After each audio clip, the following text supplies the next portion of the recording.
Alright, now with the major areas blocked in, I can sort of change up the way that I've been doing things a little bit. I'm going to go into, let's try going to clay tubes here, and see if this will work for me. I'm going to turn off lazy mouse. I'm going to change the size a little bit, change the intensity down, and I am just going to start kind of gouging in here a little bit. I'm not worried about there being sort of a texture to it. I'm just going to try to find what I consider to be the deepest point, which is, as far as I can tell, pretty much the eyeball on this guy. Because if I take a look at the actual original image, that looks like that's what sticks out the most. So it should be in reverse what is pushed in the furthest. Let me zoom in here.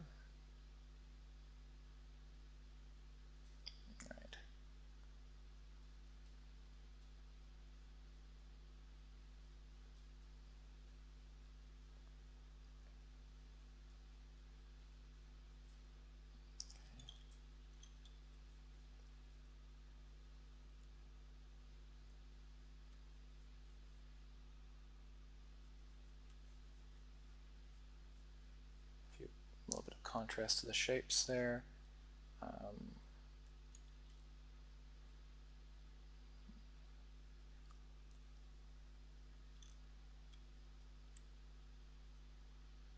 Kind of a loop up there. All right. The ear pushes in up here quite a bit. Quite deep, and it will come out nicely right here.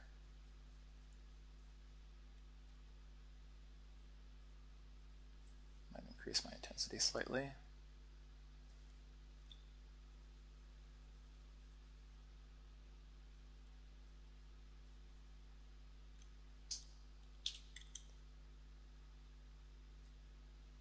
This is often whenever I get these strokes that I have to kind of just draw over a couple times. That is definitely a place where I like to use lazy mouse. And I'll turn it off.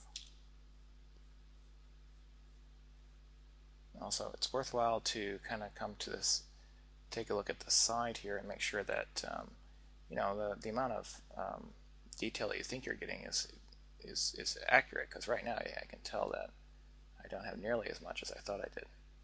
I can definitely go a lot deeper.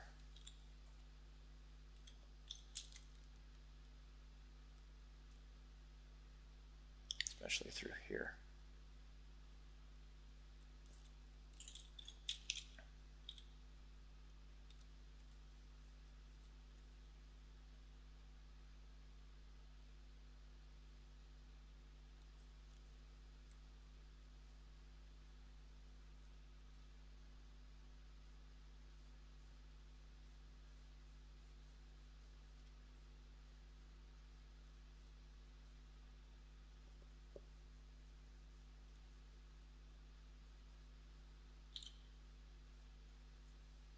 Down a little bit.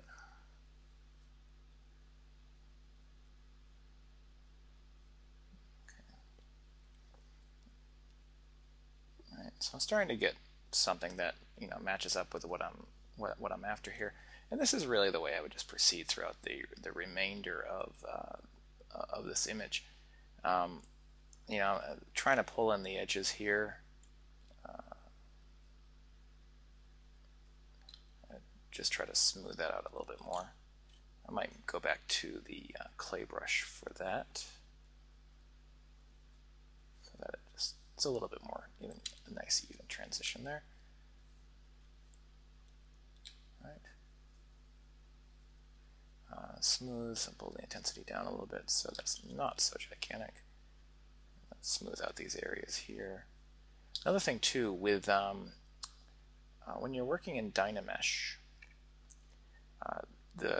sometimes you get to a point where you've really moved pixels around very far, and you kind of lose some of your some of the layout of the polygons. In this case, we haven't moved things around very much, so we're not getting too much except for maybe right in there. But if I just scale out here real quick, here's what happens. If I hold down Control and I click drag, it's going to clear the mask, but if I do that once again, it's going to actually re-DynaMesh. And that's done a pretty good job at sort of smoothing everything out, in fact. So I might use that toward the end to kind of give a quick smooth. Or if I want to preserve some of that detail, I'll not do that. But you can see that very quickly it actually goes through and does a pretty decent job. Alright, so I'm just going to step back a couple moments there. And I think that at this stage here, I've kind of outlined the basic process that if you just follow what I've done so far, you're able to get through and just block in the remaining shapes using exactly the same tools and process. The only thing remaining that to be talked about would be exporting this out and bringing it in as a usable file for 3D printing or for rendering, for instance. And I'll try to finish this off, and then I'll reserve that talk for the final video.